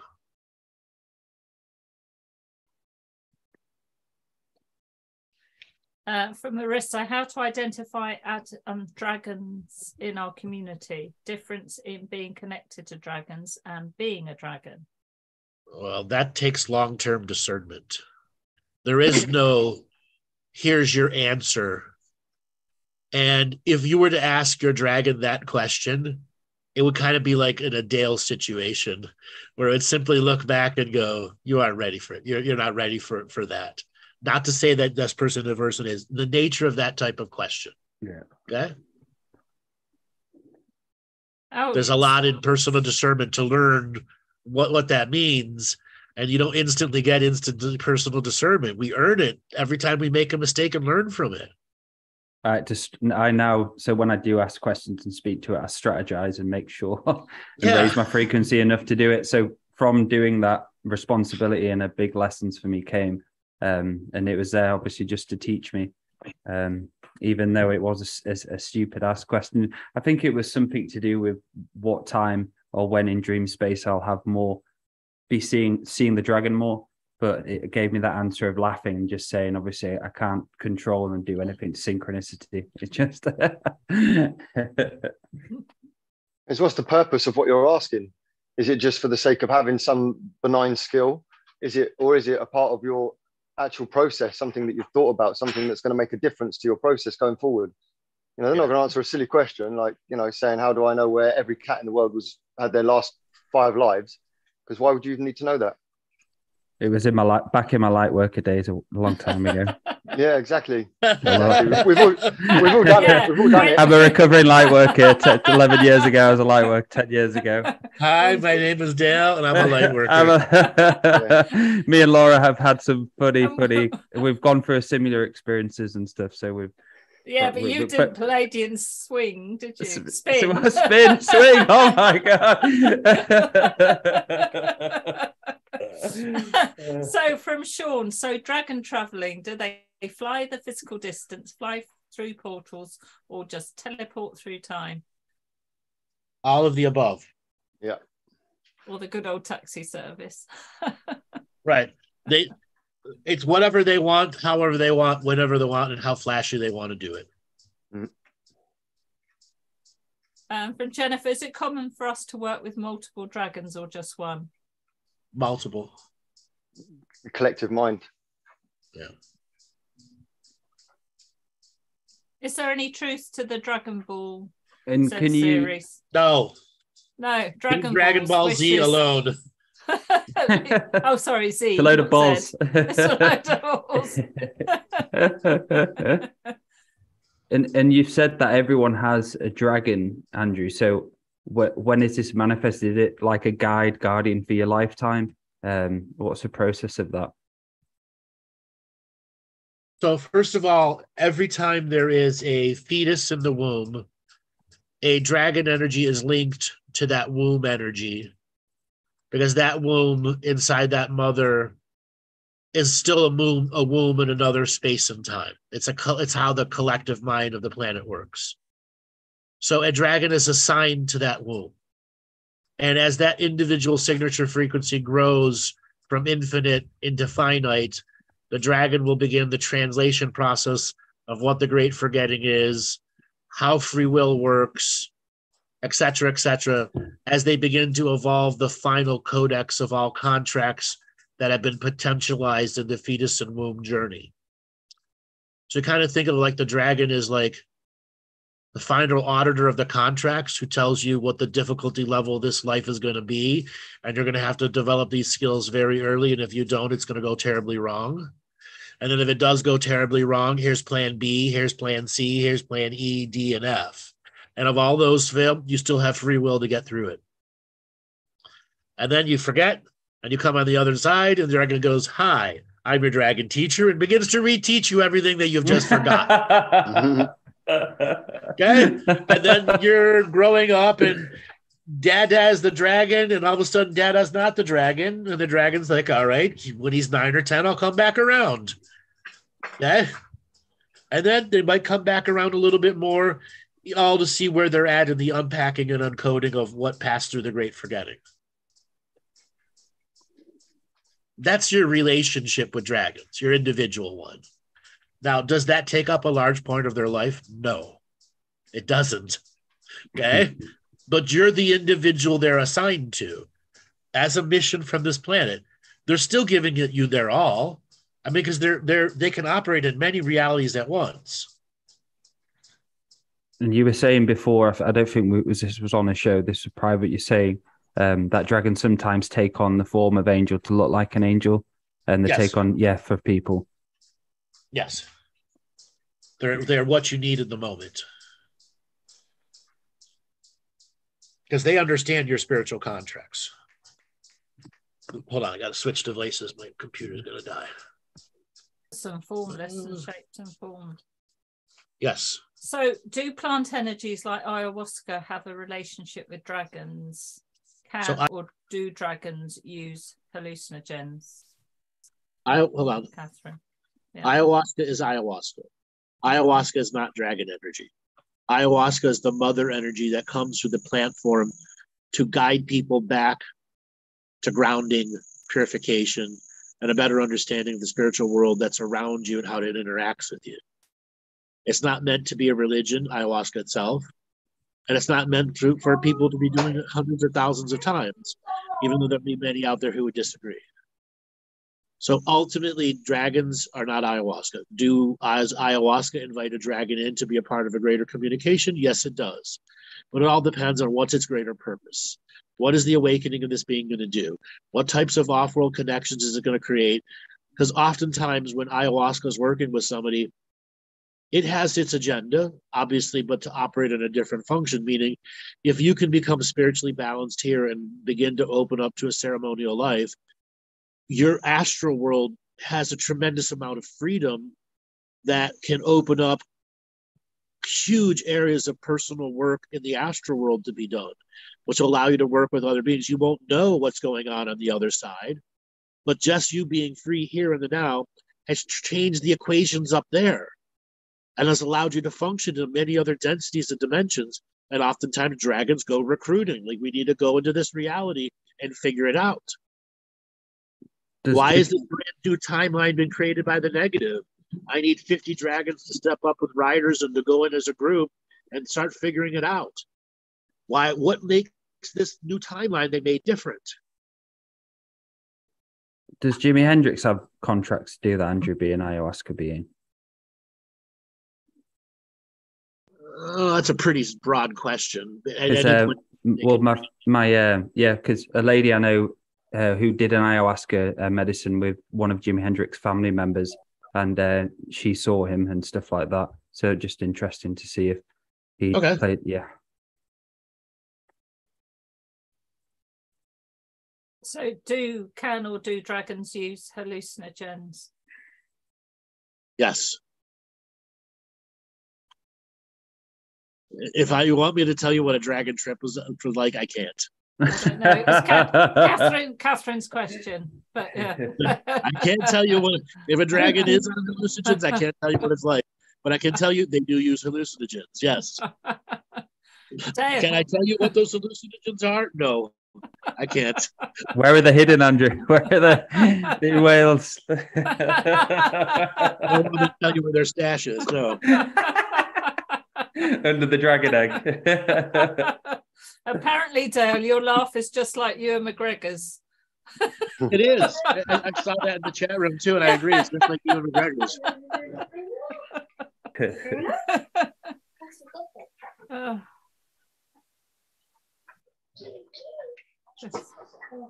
All right. Yes. Do we want to bring anybody on who wants to share a dragon story with us? That would be good, wouldn't it? So we don't have to. Room.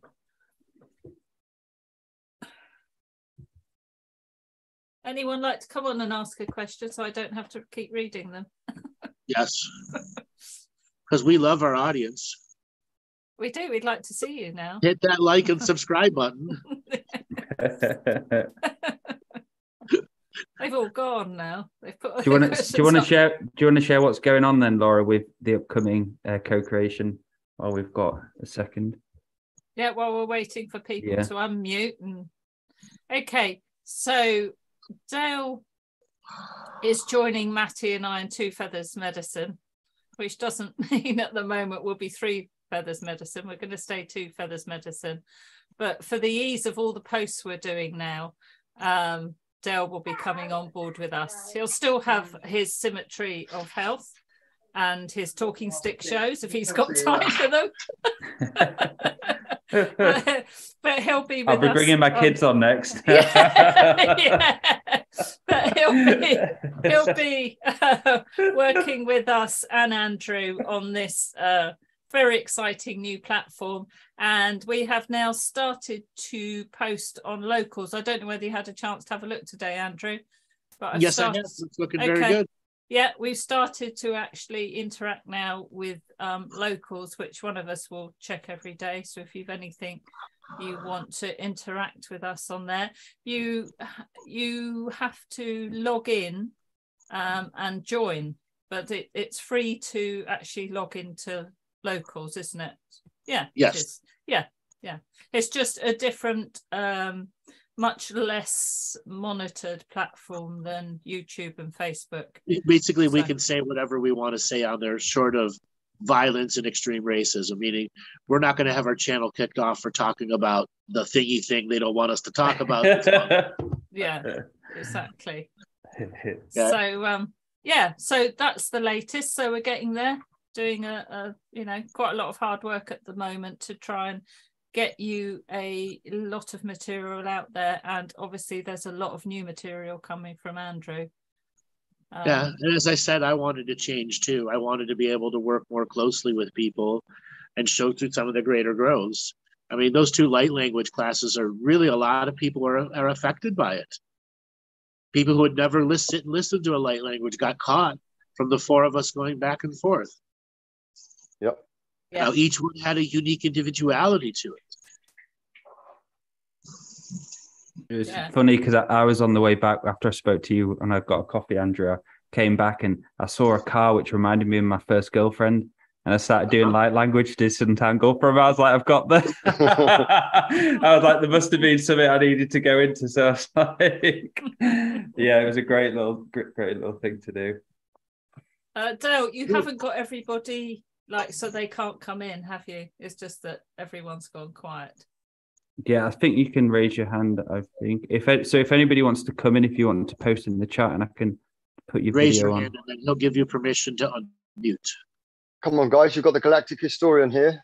Yes. Or even any experience you've had with Dragon Energy as well. Doesn't have to be questions. It could just be your own experience. Just something to. Absolutely. Let's hear it. There we go. We've got one person. Hey, well done, iPhone. Oh, there we go. Oh, it's done, eh? So ask to unmute. Let's just start video. So ask to unmute, yeah. So you're unmuted and your video's on. Hello. Can you hear us? Hi. Hello. How you doing? Good. I've been really enjoying the last 3 shows and learning a lot. And kind of figuring out my dream time. It's like been a crazy 4.5 months. Yeah. Well, it's only going to get crazier. For everyone. We've been collected for everyone. Oh my gosh, yes. But the synchronicities of coming up here to Quesnel, British Columbia, Canada, to Dragon Lake in South Quesnel was like, it was magical. Yeah, I could see when I first stopped there, because I was led from Prince George, BC to Quesnel just by spirit, and drove straight up to this Dragon Lake, and a guy was fishing there, and he looked like a ferryman ready to take me across the water. It was crazy. See, that's when the universe gives you something weird, like, is that a ferry driver or a fisherman? It starts with an F. Ferry, fish. Yeah. Well, apparently it's full of lots of goldfish. So that's what the locals say. So, yeah. Goldfish are good eating. Yeah, that's what I understand it. Yeah. They're good eating. I haven't tasted one yet. I have. That's because I'll eat anything once. Yeah. Lots of fishing up here. Yeah, that's for sure. Lots of salmon, fresh salmon coming up the waters. So, yeah. Yeah. But anyways, your shows have been magical. They've brought me to a much, much higher place. Sometimes when I'm doing fire ceremony, because the last time we talked, Andrew, you said 3 times a week. I'm working on it daily. It's hard. It's hard, isn't it? It's hard. Yeah. yeah, like sometimes you get busy in your day and I'm like, oh my goodness, I didn't do my fire ceremony. And then you got to summon the will to start the fire. Because if you don't have the will to start the fire, it won't start, will it? No. And yeah, we're hoping to with First Nations here. I said to Archie Shantyman, I said, you know, when I came back from the University of Washington just last week, I said, I stopped to smudge before I came down into the city, like right by Dragon Lake. And I said to Archie, I says, we need to do like a large fire ceremony at the top of the hill and just to clear the energy through here. So, because First Nations are very stuck. Well, that's been going on for a long time. And that was actually, how do I put this? Even before white man's arrival to Turtle Island, there was a interrogatory process, and that's a law term, between courts of how to deal with the disputes in these lands. Mm-hmm. And because there were so many things that can be considered highly sacred, one I over-identified with the other. Right. And we are now seeing over-identification as a major ownership journey. Like, this group's going to own this thing, and this group's going to own this thing. They're going to make it legal fiction, and once they're making it legal fiction, they're not doing it under the rules of spirit. Right. And that ultimately is their greater growth into the spiritual awakening, just like the human bankers who do it to the super extremes, or so on and so forth. It's a cultural healing out of ownership and back into stewardship. Right. Yes.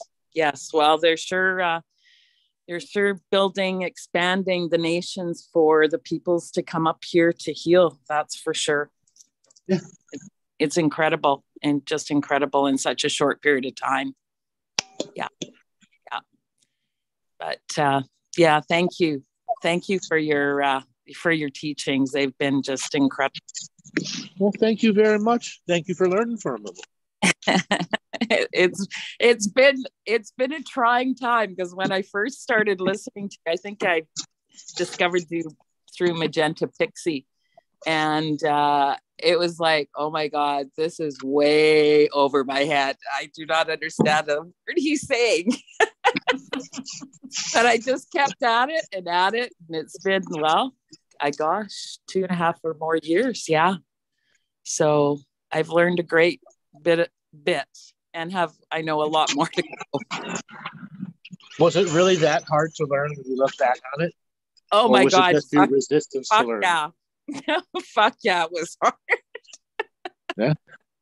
Was it hard because you had a lot of resisting factors in you? More than likely. I found Martina really helpful for me to discern what you were saying. She brought it down into the terms that I understood it a lot better. Uh-huh. So I found watching those and then just going through, kind of led by spirit to know which video. It just came up on my feed, and I would plug in, and I don't know how many thousands I've watched of your videos. Good. But there are a lot of people that have done that. If there's anybody in the chat, go ahead and say how many videos you've watched. A lot of people here are going to say a lot. How many have you watched, Dale? Who are you, Andrew? Sorry, what you do? I think I've probably watched of hours. Yeah, since 2013. It was just never ending, really. And each episode, each teaching, each week was so different, and giving me that perspective of I have to do it myself. I can't have anyone else doing it for me. And I was a recovering light worker back in 2013, where I fought and was looking for instant gratification, looking for archangels to save me. Then finding Andrew's material in 2013 made me understand I had a lot of shit wrong with me, and I needed to go really into that shit. And through ceremonial living and not being obsessed with the journey, I found clarity, and here I am today. And the thing is with Andrew's teachings, that you know, I was the same as Dale. I came into Andrew around about 2014, and I just digested and digested and digested. But what I wasn't doing was all of the techniques, or at least enough of the techniques. And it wasn't until maybe 2016, 2017, possibly, that I started to binge on everything. So when you listen to all of the information, some things stick, some things don't. And that's the same with the practices as well. There's such a plethora of different practices that Andrew's put out there. And as long as you pick some along the way, you're going to find stuff that sticks. And then once you get that daily practice, it grows and it evolves and it grows and it evolves. And then you see the other layers in the teachings that previously would have gone straight over your head.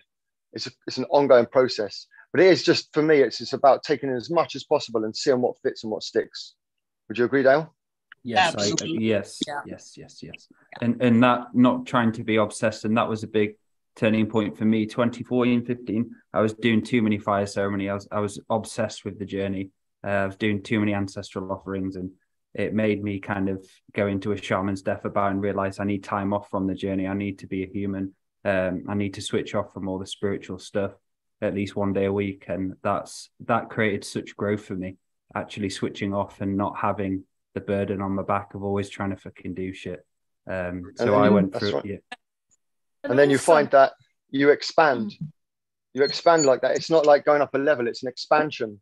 And then that downtime you can have it whenever you choose, even if you want it for, you know, longer periods of time, because you have the potency behind you to make the work that you do super high frequency potent with intention, not just for the sake of being super high frequency, but because you have a purpose and a direction. There you go. I think the biggest thing for me was that just to live, laugh, and play every day. That's one of the mottos in my mental wellness and addiction stuff.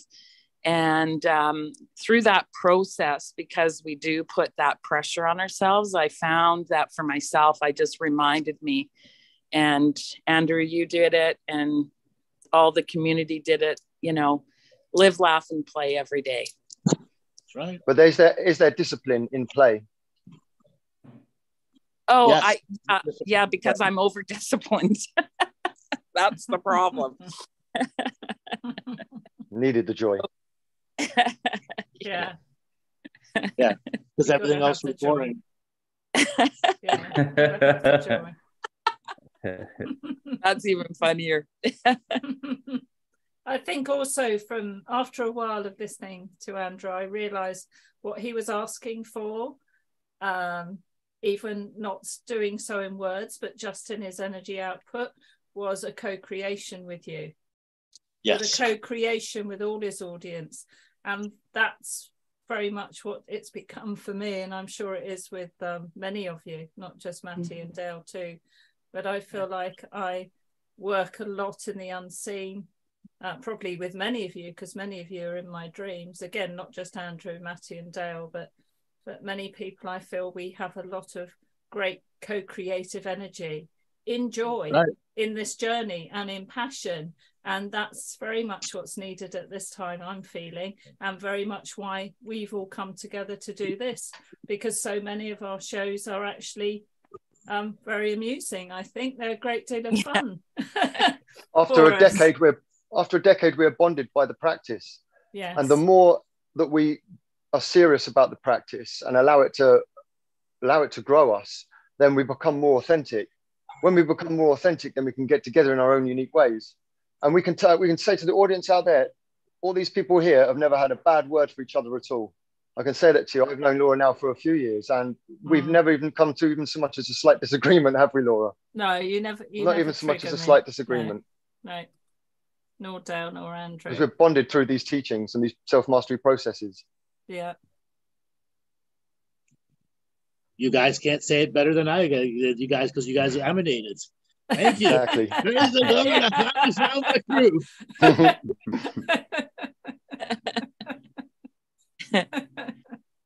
So we've got 15 minutes left, and should we go on to another question, see if anybody's got a few quick questions? Thanks, Danny. Yeah, thank you, Danny. Love to the Dandelion tribe. Thank you. So Nathan was. So just Nathan. Your hands up, Aster and you. Oh, hello.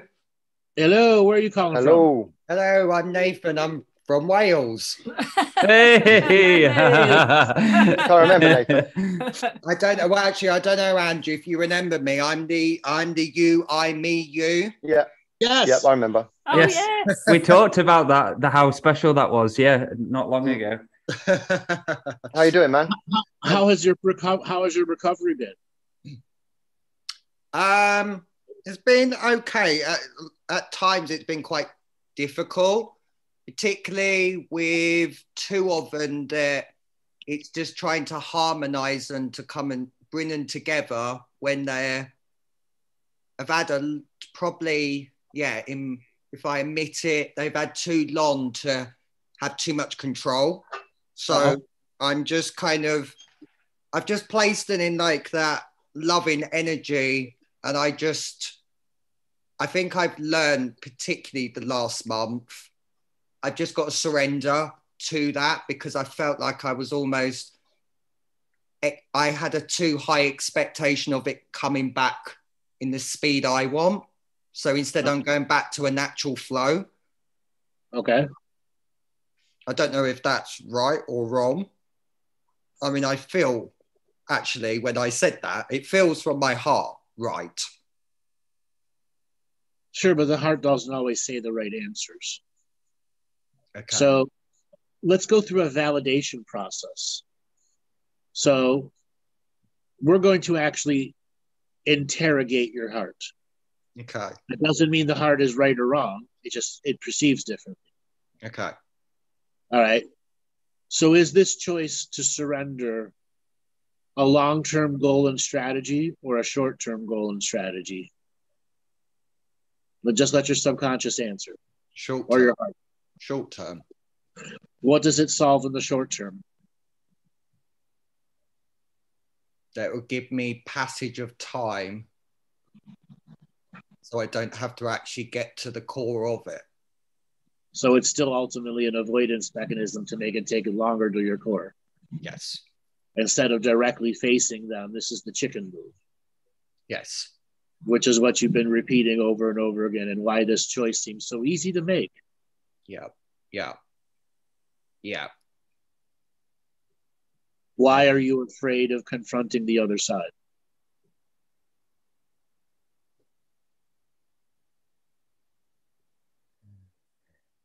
Because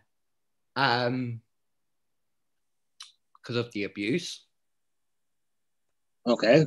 The abuse it does to you, or the abuse that was done to you? Done to me. Okay. So how is the abuse that was done to you in the past creating this frequency of control now?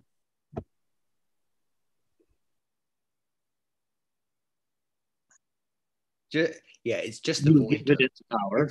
It's avoidance. Now you've given it the power, and you're avoiding getting it back. Oh, yeah. Yeah. Yes. Okay. No, thank you. Because you know that part of you will get ugly on you. Yes. Yes. And you're tired of the psychic vomit it creates. Yeah. Yeah. Therefore, you need to create specialty skills that help immunize you versus psychic vomit. So when you are ready to take it on, you have more skills built up to stop the psychic vomit. It's like all this vomit comes on your windshield wiper and you can't get it off fast enough. Yeah. Yes. And that's how it wins. Yeah. Yeah. Okay. Okay. Yeah. Thank you. No, I've got a clearer picture. Thank you. So what you can do is have a fire hose in your hand. Or even better yet, have you ever seen the steam cleaning wands, how they can peel paint off of walls? Oh, yeah. Yes. Yes.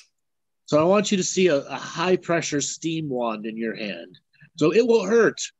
Yeah. You'll cook a cow. You'll steam cook a cow in like 3 minutes. That's how fast these things heat up. Okay? High pressure steam wand. And when it starts coming in, throwing the vomit at you, that's how you're wiping it off, and then actually spraying it with the high pressure steam wand. Right. Yeah. Okay. I like that. No, I like that. It's a fire energy inside you. Yes. Yes. Okay? So you're not only using water, but you're using the steam and the steam energy, the water and the light and the heat. Yeah.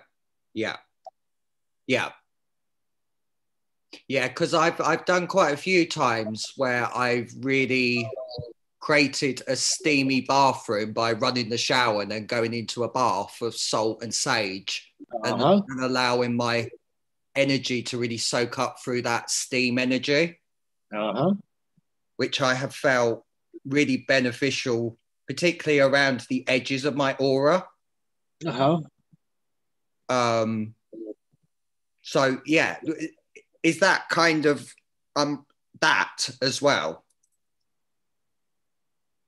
Those are aspects, not wholenesses of you.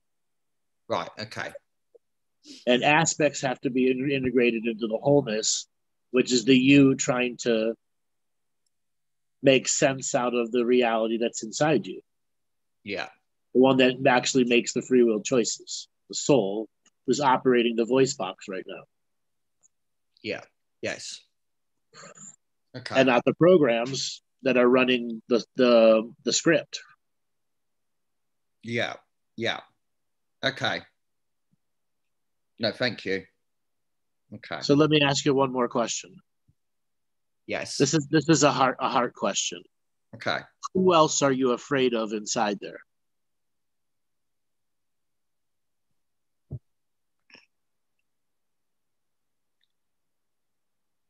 Myself.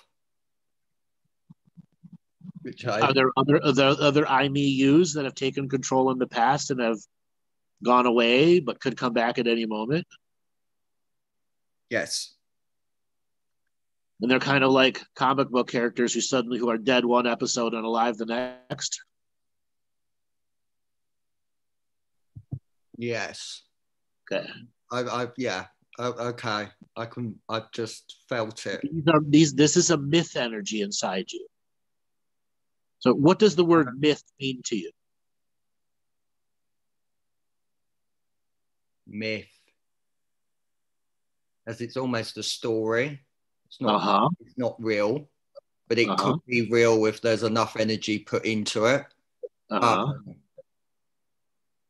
There's almost fantasy. Now you're beginning to get that anything that's behind it is amplified, meaning if you put any energy to it, you will amplify the myth, the story, or the journey that it's on to be more part of your reality. And the more you give that story attention, the more it wins. Yes. Okay. And when something fades out of reality but has the threat to come back, it's because there's still charge and polarity inside you about the subject matter of what was done. Which is why the healing journey for you is aligning the parts that want to work together until you've made a delineation of those that do and those that don't. And then one by one, you're going to begin expelling those that don't. Yeah. Okay? And those that are helping you have to work with you. Yes. Yeah. Okay. Wow, I just find it interested. Would it? I've come across it just within my awareness of living here in North Wales. I've particularly seen quite a few around the Beddgelert area and Llanberis area, which are the mountain regions between Snowdon. I just wondered tonight, by being here, I almost need to connect to that dragon energy for myself that could support. Why would you do it? I feel I'm asking that question just with how I've come on tonight. And also I was on YouTube and it was like every video just stopped working for me until I came across you, as I didn't realize you was on tonight. And I thought, is that the universe or is that the dragon energy or a combination? That's a combination of all of that to bring you here. Okay. I think the greater thing to understand here is this is a day of opening for you. Okay. Yeah. New doors have been opened. Yes. And you got to let the fresh air from those new doors into your space. Okay. Yeah. Look around your space, make a backpack, clean up the area because you're going to be gone for a little while as you go on a new hike into these new places and these new energies. Yeah. No, thank you. Okay, and you got to make sure nobody occupies the house while you're gone. Yeah. Yeah. Okay. Yes. Yeah. Okay, cool.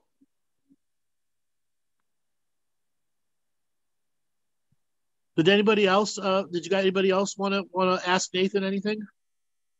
Because you affected a lot of people, man. A lot of people really learned a lot from that session I did with you.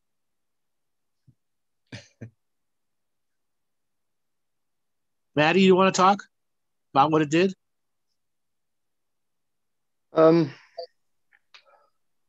So even though that you've been diagnosed with this particular disorder, Yes, I saw so many facets of it within myself. And I know yours is trauma-based as well. But the way that Andrew broke it down, the I's, the me's, the you's, the them's, and you could use an infinite amount of other descriptions, couldn't you, for different facets of the personality. And that's what I got for me is it showed me that we all have a sense of that in a way. We're all fractured in a way within our own minds. And it really brought me and made me aware of those different fractals of myself and how I could actually name and shame them, so to speak, if that makes sense. Yes. Yes. Yes. And I thought he was very, very brave to do the work and not allow this to stop you in your tracks. Thank you. Thank you.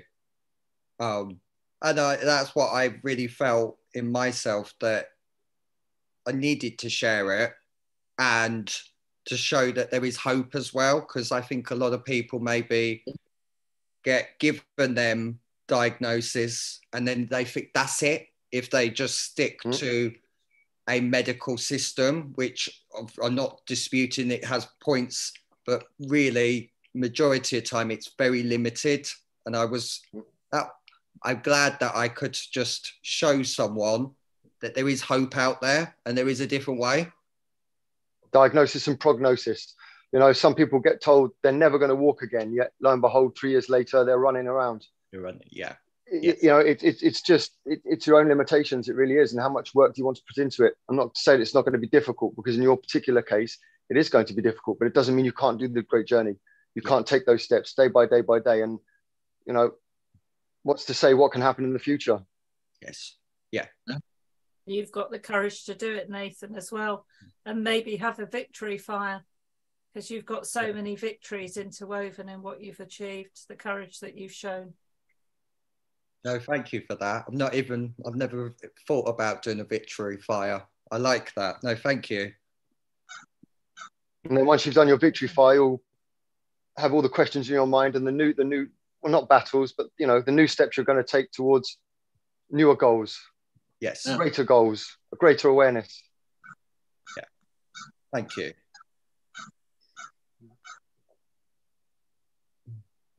I'm going to have to get off, guys, because I'm on a... Sorry, one more quick question, Nathan, because we got to end the show here in just a minute. Of course. In your journey of discovering faith, yes, how is it that faith kept you on the narrow path of healing? And what were some of the challenges of faith you had? It was the faith in myself that at times there was something that says I can't do this, to something very, very deep that I felt was my soul just going, I've got to keep going.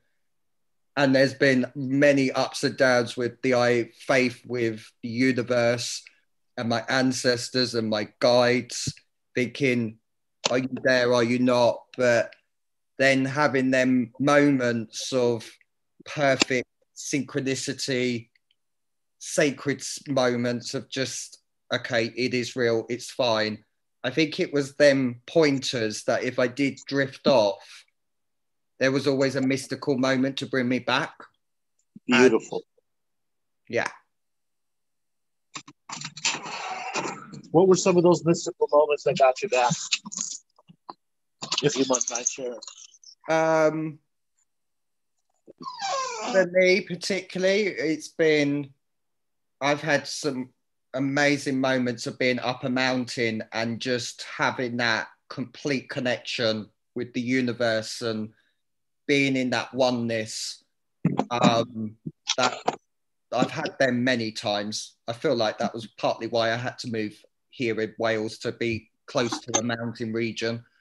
And then my other ones are just them subtle moments of just knowing your team's just there on your shoulder and actually just reminding you that they are there. And it's very, they're my two biggest ones that I come to forefront when you've asked that. Those are all beautiful experiences. Yeah. Yes. Reminders of how to keep on alignment on that narrow path of healing. Nathan, thanks a lot for calling in and giving us an update. No, thank you very much. Thank you, Nathan. Thanks, Good luck, Nathan. Good evening. Good luck. Take care, bro. Bye. Take care, bro. All right, guys, we are at the end of the show. We remind everyone to go and like and subscribe. And Lori, what is the Two Feathers locals page? Is it twofeathers@locals.com? Two Feathers Medicine. At locals.com. Locals.com, yeah. So if you're new to Locals, go in, get your account signed up and type in Two Feathers Medicine in the search and it'll come up straight away. You'll see a dream catcher in the logo. And it doesn't take long to sign up as well. I've been easy. testing. Yeah, really easy. It's really easy. Yeah, it is. And post your comments there or questions or whatever. Let's get interacting. Build the community, because that's the whole point. Yeah, absolutely. All right, ladies and gentlemen, boys and girls and dragons of all ages, let's get ready to close the show. Thanks, Drum. Andrew. Thank you, guys. Thank you, everyone. Thank you, everyone.